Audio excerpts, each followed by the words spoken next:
नमस्कार दोस्तों। जब आज भारत के प्रधानमंत्री नरेंद्र मोदी ने कहा कि वो राष्ट्र को संबोधित करेंगे, मुझे लगा निश्चित रूप से आज हमें कोई राष्ट्र नायक नजर आएगा और दिखाई देगा और वह संदेश देगा कि भारत तुम्हें चिंता नहीं करनी। अमेरिका यदि H-1B वीजा खत्म करता है और उसके कारण भारत के करीब 4 लाख लोगों को वहां से भगाया जाता है, तो हम यहां उन 4 लाख लोगों को एकोमोडेट करेंगे उनकी योग्यता, क्षमता और सबके मुताबिक। जी हां, 2008 में डॉक्टर मनमोहन सिंह भारत के प्रधानमंत्री थे, कांग्रेस की सरकार थी, राहुल गांधी युवाओं के हक के लिए लड़ रहे थे और उन्होंने उस समय युवाओं के यूथ के पायलट प्रोजेक्ट की शुरुआत की थी। आर्थिक मंदी का दौर था, पूरी दुनिया में लोगों की नौकरी जा रही थी और कारोबार छिन रहे थे और बुरे हाल हो रहे थे। अमेरिका में भी बुरे हाल हो रहे थे। मेरे खुद एक मित्र हैं अभिनव श्रीवास्तव, वो एक बहुत बड़ी स्थिति में काम कर रहे थे, एक कंपनी के वीपी होते थे। बहरहाल उन्हें छोड़ के आना पड़ा नौकरी। आने के बाद में उन्हें इस स्तर का कम से कम इस देश के अंदर काम मिला कि वो सम्मान के साथ आज भी अपने परिवार के साथ रहते हैं, काम करते हैं। वो मेरे लिए एक घड़ी लाए थे जिन दिनों वो काम कर रहे होते थे स्विट्जरलैंड से, और उस घड़ी की कीमत उस समय जब वो 2012 में मेरे लिए लाए थे तो उसकी कीमत थी 21 लाख रुपए। जी हां, 21 लाख रुपए की वो घड़ी मेरे लिए लेके आए, गिफ्ट किया था मुझे। मैं इसलिए जिक्र कर रहा हूं कि इस हैसियत के व्यक्ति थे, लेकिन 2008 में जो कारोबार से उनका सारी चीजें बर्बाद हुई, उससे उनको भारत आने पर तत्कालीन सरकार के दौर इस तरह से सभी के लिए इतनी व्यवस्था की गई थी कि जो आएंगे प्रोफेशनल्स वो बेरोजगार होके ना घूमे। अभिनव ने काम शुरू किया और चूंकि वो फॉरेन रह चुके थे, उनके पास में उसका पूरा एक्सपीरियंस था, तो उन्होंने काम शुरू किया और जो काम शुरू किया इतना बेहतरीन चला, मेरे बर्थडे पे वो गिफ्ट दे के गए। अब आप सोचिए, मैं ये उदाहरण बता रहा हूं, मेरा सबसे प्यारा दोस्त है और इसलिए मैं उसका जिक्र कर रहा हूं। अब आजकल उसने अयोध्या में, जिला जो अयोध्या है, वैसे तो फैजाबाद लोकसभा सीट है, वो वहां पर उन्होंने एक रिजॉर्ट बनाया है और जिस कंसेप्ट पे बनाया है, मैं गया, मैं देख करके दंग हुआ। मैंने कहा कैसे अनु भाई ये आया आपको? कहा देखिए, फॉरेन में इस चीज की बड़ी डिमांड रहती और यहां उनके उस काम में पार्टनर है नरेंद्र मोदी जी के बड़े प्यारे मिस्टर ढोलकिया, वो गुजराती, उन्होंने भी पैसा लगाया है। अब आप समझिए, सांसद बनाया है नरेंद्र मोदी। ये वही ढोलकिया हैं जिन्होंने अपने घर के एक कार्यक्रम के दौरान अपने सभी कर्मचारियों को कारें भेंट की थी, जिन्हें कारें दी थी हर कर्मचारी। अब आप सोचिए उस तरह के व्यक्तियों के साथ। चलिए, ये इसलिए आपको बताया कि आप जान लीजिए। तो मैंने सोचा कि आज नरेंद्र मोदी शायद उसी स्टाइल में बात करेंगे जिस स्टाइल में बराक ओबामा से कहा था तत्कालीन प्रधानमंत्री डॉक्टर मनमोहन सिंह ने कि मिस्टर बराक, यदि इतना संकट आ गया है तो मैं भी, हमारा भारत आपके यहां के 1-2 लाख लोगों को अच्छे जॉब देने की स्थिति में है। अब आप सोचिए, भारत का प्रधानमंत्री अमेरिका के राष्ट्रपति से कहता है कि आपके यहां के 1,00,000-2,00,000 लोगों को हम नौकरी देने की स्थिति में। भारत का प्रधानमंत्री जो आज है वो क्या कह रहा था, मैं यही सोच रहा था, बहुत इंतजार था मुझे। मैंने पूरे 20 मिनट मेहनत करके सुना। मेहनत इसलिए कह रहा हूं कि दिमाग मेरा फटा जा रहा था उनकी बातें सुन के, लेकिन फिर भी सुना मैं। क्यों? क्योंकि मैंने सोचा शायद आज वो कुछ इतना बड़ा करने वाले हैं कि राष्ट्र को संबोधित करेंगे कि उन युवाओं के लिए कुछ सोचेंगे। शायद वो पाकिस्तान को यह जवाब दे दें कि तुमने जो राफेल के टेल नंबर जारी किए हैं वो 100% झूठे हैं, और हम उसके असलियत में एयर शो में हम सारे अपने 35 राफेल के विमान जो हमने खरीदे वो आपको दिखा देंगे और उसका वीडियो पूरे देश दुनिया के लिए जारी करें। लेकिन वो भी नहीं हुआ। हमने सोचा कि शायद नरेंद्र मोदी बोलेंगे और कहेंगे डोनाल्ड ट्रंप तुम बहुत गंदे, झूठे और मक्कार व्यक्ति।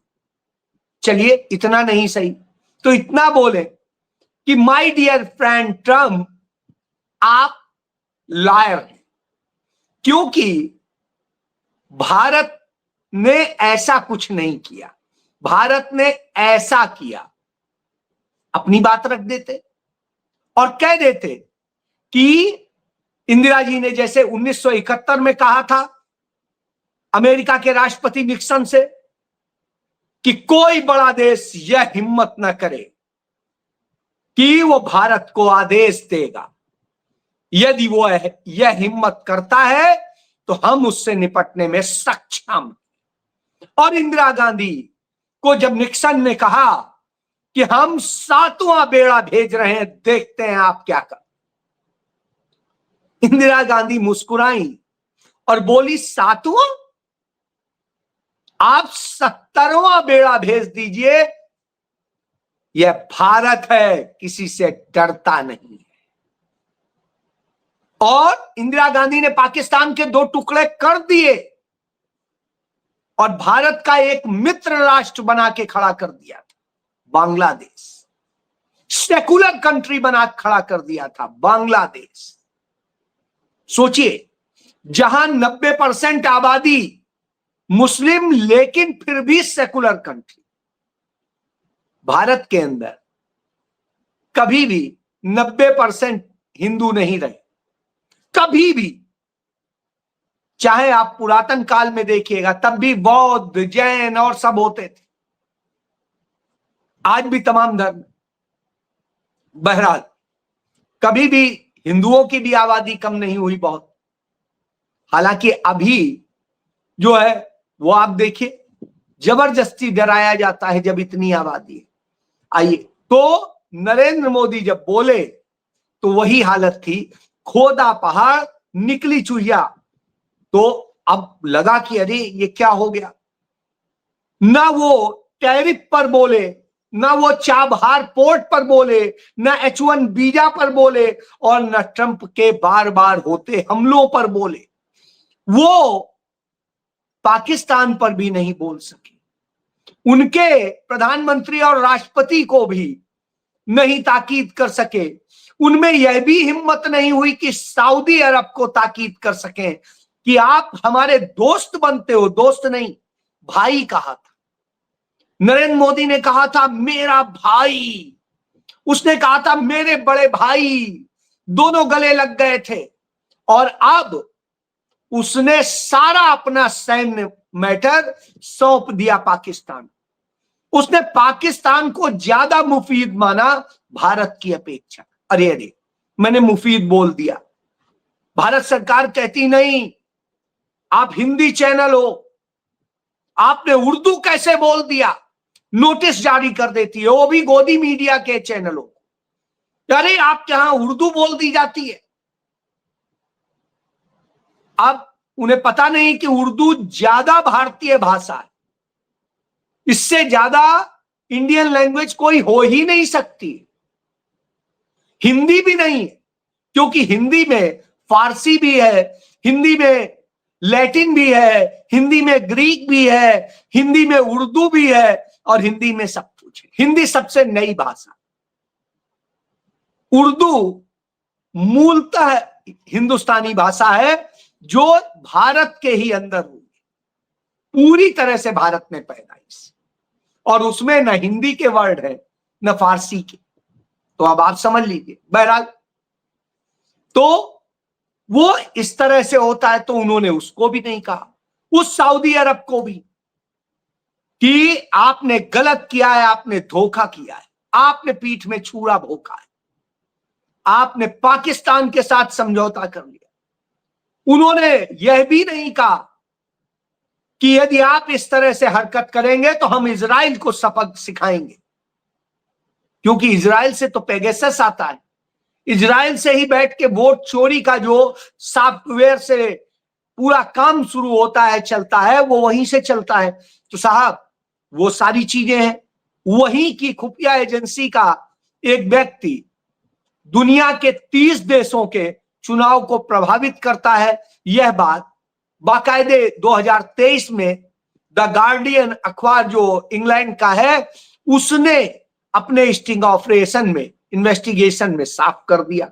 चलिए, अब ये स्थिति, जब भारत को इस तरीके से चुनौती दी जा रही हो, रोजगार का संकट पैदा किया जा रहा हो, जिस तरीके से पाकिस्तान और सब शत्रु बने बैठे हो, चाइना को भी भारत ने नहीं ताकीद किया कि हम तो आपके यहां एससीओ की मीटिंग में आए, आपके हम गले भी पड़े, आपके सामने झुके भी, और बावजूद इसके आप अमेरिका से समझौता कर रहे थे, अमेरिका से आप डील कर लेते। हमें तो आपने कहीं का नहीं छोड़ा, न घर का न घाट का, धोबी का कुत्ता बना दिया है। क्या बना दिया है आप? नहीं, प्रधानमंत्री ने यह भी नहीं कहा। प्रधानमंत्री ने देश के युवाओं को भी नहीं कहा कि आपको चिंता करने की जरूरत नहीं है, हम 1 साल के भीतर भारत में रोजगार के इतने अवसर पैदा कर देंगे कि दुनिया हमसे रोजगार मांगेगी। एक समय में क्या कहते थे, अमेरिका और दूसरे देशों के लोग रोजगार मांगने आएंगे। आज स्थिति है भारत के लोग ही भाग रहे हैं, भैया हमें अपने यहां रख लो, कुछ भी कर लो। और अमेरिका ने कह दिया आज रात को ही 12 बजे से हम लागू कर देंगे H1B वीजा का, हर व्यक्ति को $1 लाख पेमेंट करना पड़ेगा उसका। अब $1 लाख तो हमारे यहां 88 रुपए कुछ पैसे का $1 पड़ता है, उसको एक्सचेंज और सब कुछ मिला के 90 से 91 रुपए के बीच में पड़ेगा, यानी हमें इतना रुपया देना, फिर प्रोसेस फीस और सब कुछ मिला के 1 लाख रुपए का पड़ेगा, यानी हर साल हमें 1 करोड़ रुपया देना पड़ेगा। अब आप सोचिए, हर साल 1 करोड़ रुपए देने की नौबत H1B वीजा पे आ जाए। चलिए, लेकिन जो भी है होगा होगा, क्योंकि भारत से जो जाते हैं इसीलिए लिए जाते हैं कि यहां के लोग सस्ते में हायर हो जाते हैं।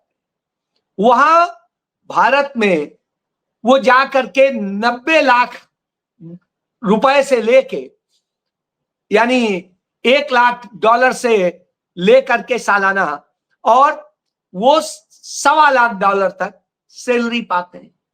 अब 1 लाख उसी में चला जाएगा डॉलर, तो उनके पल्ले बचेगा क्या? बेचारा रहना, खाना, ये करना। और ये भारत में वहां से जो पैसा भेजते हैं, अमेरिका से अकेले की बात, पूरी दुनिया में जो बाहर गए हैं वो करीब 11 लाख करोड़ रुपया भेजते हैं। भारत की जीडीपी का बहुत बड़ा हिस्सा होता है। और ये सिर्फ अमेरिका की बात करेंगे तो 3.5 लाख या 3.25 लाख करोड़ रुपए वो भारत को भेजते हैं। 3.25 लाख करोड़ रुपए, कल्पना करें। बहरहाल उस पर भी कुछ नहीं हुआ। तब प्रधानमंत्री, हमने सोचा था काले धन पे कुछ बोलेंगे, हमने सोचा था वो नशे पर कुछ बोलेंगे, हमने सोचा था वो आतंकवाद पर कुछ बोलेंगे, लेकिन उन्होंने पूरे 20 मिनट ये लगा कि एक कंपनी का मार्केटिंग एजेंट बोल रहा है, वह एजेंट बता रहा है कि देखिए हम ये जीएसटी लाए हैं, यह जीएसटी आपको यह लाभ देगा और इससे ये फायदा होगा, इससे ये होगा। तो साहेब जीएसटी ही आप लाए थे।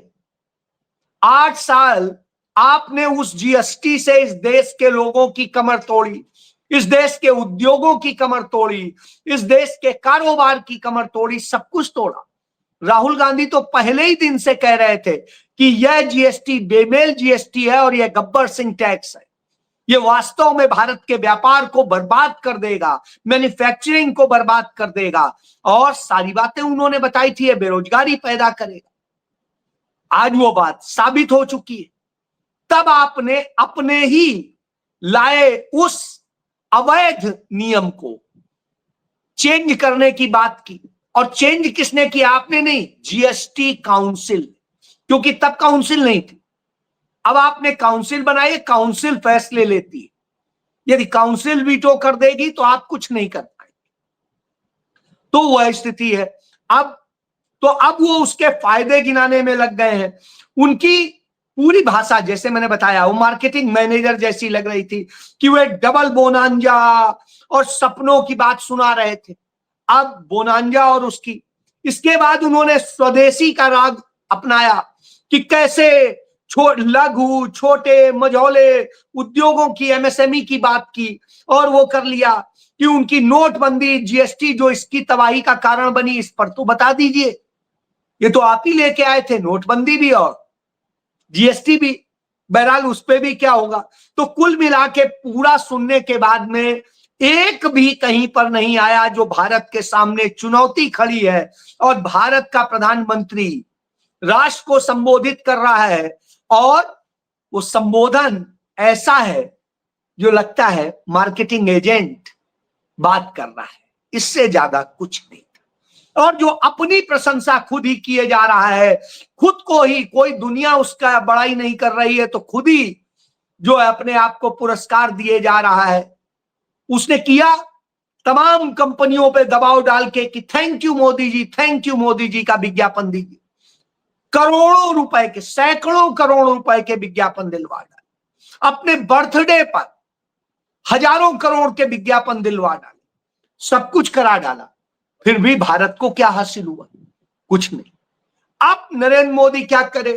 तो हालत ये हो गई, जैसे होता है ना, गिर पड़े तो हर हर गंगे, यानी कोई व्यक्ति जा रहा होता है, फिसल जाता है, भीग गया, का हर हर गंगे नहा लिया, वो नहाने नहीं गया होता है, वही हालत है। तो 11 साल से स्वदेशी की याद नहीं आई थी, 11 साल से वो जो कर रहे थे तब उन्हें याद नहीं आई थी। अब कह रहे हैं चिप से लेके सिप तक बनाने का काम और सब कुछ। और जैसे होता है भारत का गोदी मीडिया का जो हाल है, वो किसी से छिपा नहीं है।